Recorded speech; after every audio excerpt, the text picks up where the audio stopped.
Mga nanay kag tatay, sa maabot nga Pebrero, may paghihiwaton kita nga tsikiting ligtas sa probinsya kang Antique. Diya dugang nga mga bakuna para sa inyong mga kabataan kontra makayha, polio, kag tipdas. Ipasakop ang inyong mga kabataan sa province-wide measles, rubella, kag oral polio vaccination supplemental immunization activity. Ang diyang nga bakuna, libre, epektibo, kag napamatud-an nga hilway.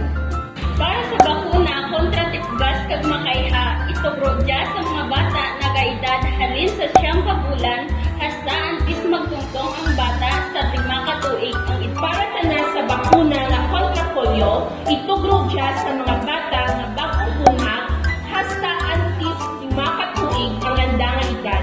Ang inyong mga health workers ang mga pamalay-balay para sa pagtugro kang bakuna o kung ang inyong mga rural health units ang magapahamtang ka mga fixed posts kung sa diin paghahimuon ng pagbakuna. Gani kinapangabay nga pag-angat sa inyong mga health workers kag magpasakop sa pagbakuna sa gintala ng petsa kag lugar kang inyong barangay. Siguraduhon nga maluwas ang inyong mga chikiting. Pabaskugon ang proteksyon kontra makayha, tipgas, kag polio sa maabot nga Pebrero. Ako dyan si Governor Dodod Tadjao. Nagapahanumdum nga likawanta ang balatian, dapat gid pabakunahan ang inyong kabataan.